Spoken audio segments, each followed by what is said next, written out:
ये हाईजैक किया है BLA बलूचिस्तान लिबरेशन आर्मी ने। यह हाईजैक क्यों किया गया है? जानकारी जो आ रही है उसके मुताबिक 6 सुरक्षाकर्मियों को मार गिराया गया है और कह दिया गया है कि अगर कोई सेना ऑपरेशन चलाती है तो बाकियों की भी जान की खैर नहीं। जो ट्रेन जिसको हाईजैक किया गया है उसके बारे में जानकारी है कि उसका नाम जफर एक्सप्रेस है, लेकिन ये क्यों किया गया है अभी डिमांड तो सामने नहीं आई है। स्पीकर, यहां पे मुझे बड़े दुख से कहना पड़ता है, बलूचिस्तान में जो कल एक सान्या हुआ है, ये डॉन अखबार में हेडलाइंस हैं, बाकी सारी अखबार में आप देख लें। बुखारी साहब, सबसे पहले तो निहायत मंजर इस वक्त बना हुआ है।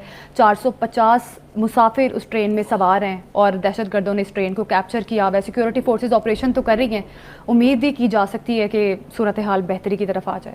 जी, बहुत ही खौफनाक सूरत हाल है, बहुत ही दुखी कर दिया है इस पूरी सूरत हाल ने। यकीनी तौर पे उन लोगों की जानें खतरे में हैं जो इस वक्त ट्रेन के अंदर मौजूद है, जिसकी तादाद कोई 450 और कोई 500 से भी ज़्यादा बयान कर रहा है जी। और साथ साथ ये भी खबरें कि उसके अंदर कुछ सिक्योरिटी के लोग भी थे जी। इसने दिल को बहुत उदास परेशान किया हुआ। रमज़ान का महीना है और इस किस्म की कत्ल गारत जो चल रही है। सबसे पहले तो यही बात करेंगे बिगड़े साहब कि एक बार फिर हमने देखा कि मुल्क में दहशतगर्दी की फजा कायम करने की बाकायदा कोशिश की जा रही है।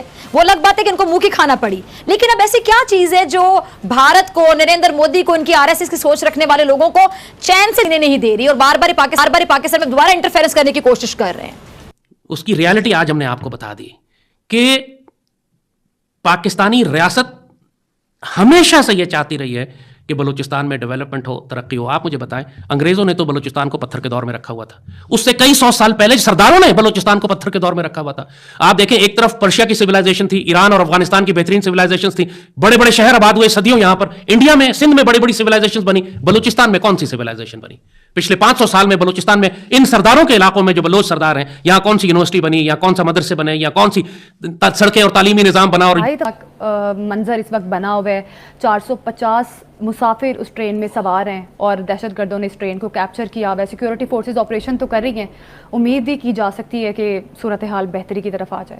जी, बहुत ही खौफनाक सूरत हाल है, बहुत ही दुखी कर दिया है इस पूरी सूरत हाल ने। यकीनी तौर पे उन लोगों की जानें खतरे में हैं जो इस वक्त ट्रेन के अंदर मौजूद है, जिसकी तादाद कोई 450 और कोई 500 से भी ज़्यादा बयान कर रहा है जी। और साथ साथ ये भी खबरें कि उसके अंदर कुछ सिक्योरिटी के लोग भी थे जी।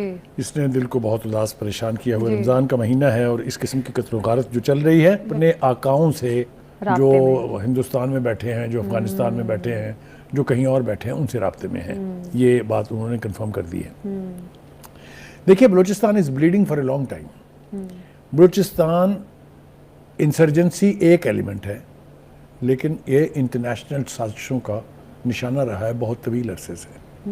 बल्कि अगर आप ये कहें कि पूरी की पूरी हिस्ट्री अगर उठा के देख लें तो Balochistan has been bleeding in one form and other, in one way और the other, by this segment और दैट सेगमेंट। तो इसके लिए अब मेरे ख्याल से कुव्वत बर्दाश्त जो है वो दामन छोड़ती जा रही है। जब इन अनासर के खिलाफ कार्रवाई होती है तो यहाँ पर कुछ मुल्क दुश्मन, कुछ बेगैरत किस्म के लोग हैं जिनके पेट में फटाफट मरोड़ उठने लग जाते हैं कि इंसानियत ख़तरे में है, इंसानी हकूक़ ख़तरे में है। ये जानों के साथ जो खिलवाड़ कर रहे हैं, इस पर किसी बेगैरत को बोलने की कोई यानी ज़रूरत महसूस नहीं होती है। मुझे बताएं, दुनिया क्या सोचेगी आपके बारे में? क्यों आएंगे यहाँ इन्वेस्टर्स? तो आप सबोटेज कर रहे हैं मुल्क की इकॉनमी को, मुल्क की स्टेबिलिटी को, मुल्क की सलामती को, सब कुछ को, और ले रहे हैं आप मज़े। मैं बिल्कुल जिम्मेदारी से ये कह रहा हूँ कि ये अनासर जो हैं ये अपने भारतीय आकाओं से पैसे और असला लेके कार्रवाइयाँ करते हैं। इनके बेगैरत वतन फरोश लोग जो हैं वो हिंदुस्तानी पासपोर्टों पर दुनिया भर में सफ़र करते हैं, वो वहाँ पर रह रहे हैं। अजीत डोभाल जो उनके नेशनल सिक्योरिटी एडवाइज़र थे, उन्होंने एक सेल कायम किया है जिसका टाइटल है डिस्ट्रॉय CPAC। $1 बिलियन उसको हर साल भारतीय हुकूमत से मिलता है। उसी के सिलसिले की कड़ी कलभूषण जो है वो रंगे हाथों एक मिलिट्री एक्टिव सर्विस का बंदा जो है वो पकड़ा गया था। तो मैंने कहा कि एक तो होता ना, पता नहीं है कि क्या हो रहा है, सब मालूम है, बिल्कुल। बुखारी साहब, जिस तेज़ी से ऐसे वाक़यात हो रहे हैं, हमने देखा कि एफसी कैंटोनमेंट पे भी हमला किया गया, फिर एफसी एक एहलकार को भी हमले का निशाना बनाया गया एक सुसाइड बॉम्बर औरत की जानिब से। देखिए, तो बुखारी दो- साहब, इस शिद्दत से वाक़यात बढ़ रहे हैं कि इस पे तेज़ी से काबू पाने की ज़रूरत है। अगर पिछले साल की बात की जाए 2024 की, तो 59,775 ऑपरेशंस किए गए सिक्योरिटी फोर्सेस की जानिब से। चूंकि मौका है इस पर बात करनी चाहिए। जी 3 बड़े ऑपरेशन हमारे यहाँ मिलिट्री ऑपरेशन जो हैं इन दहशतगर्दों के खिलाफ लॉन्च हुए थे। पहला राह निजात था जो स्वात में हुआ था, जब मौलवी फजलुल्लाह के लोगों ने ऑलमोस्ट कब्जा कर लिया था पूरे स्वात के रीजन के ऊपर, याद है। फिर किस तरह उनका वहाँ सफाया किया गया वो अपनी जगह है। फिर उसके बाद इंटरनेशनल वॉर ऑन टेरर के हवाले से फिर हमने एक बड़ा ऑपरेशन किया था, ऑपरेशन ज़रब अज़ब।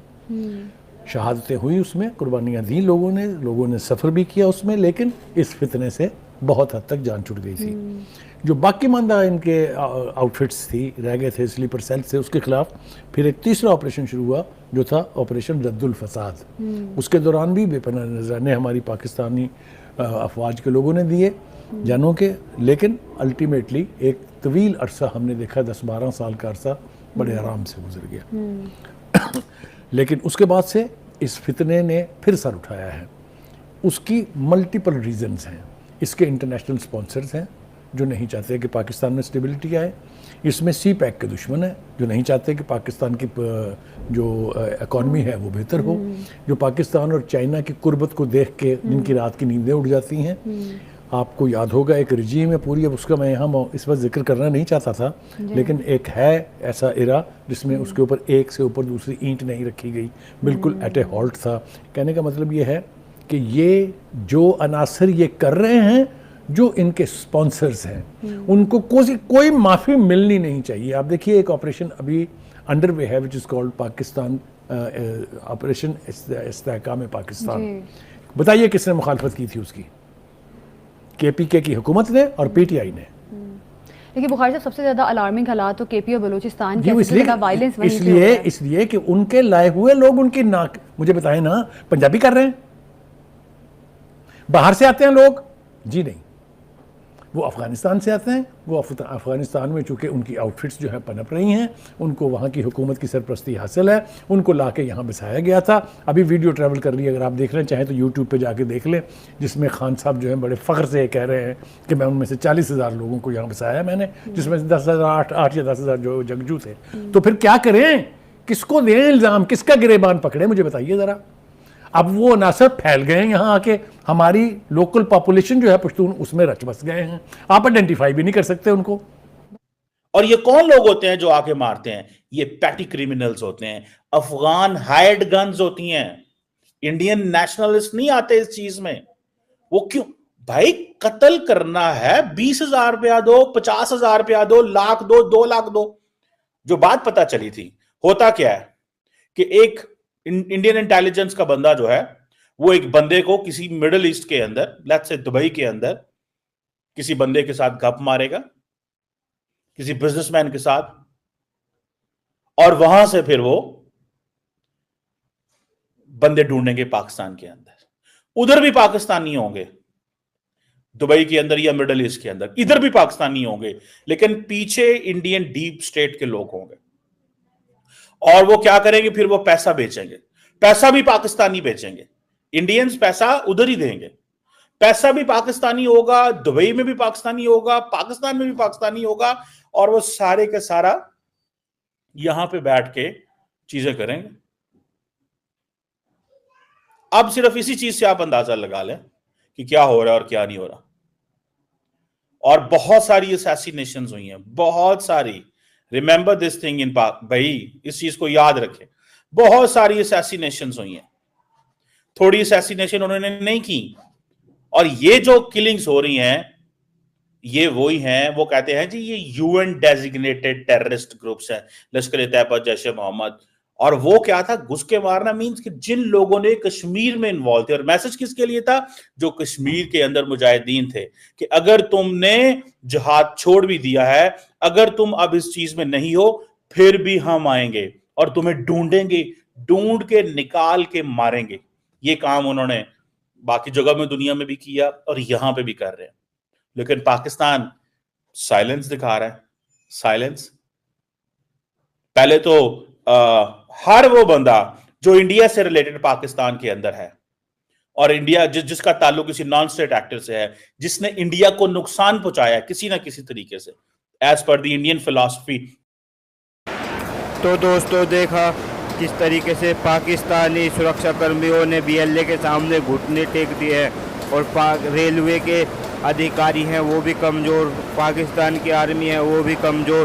पाकिस्तान केवल कमज़ोर ग्रुप है, उन पर ही अपनी नेतागिरी दादागिरी दिखा सकता है, लेकिन एक छोटे से ग्रुप BLA के सामने ही घुटने टेक दिए पाक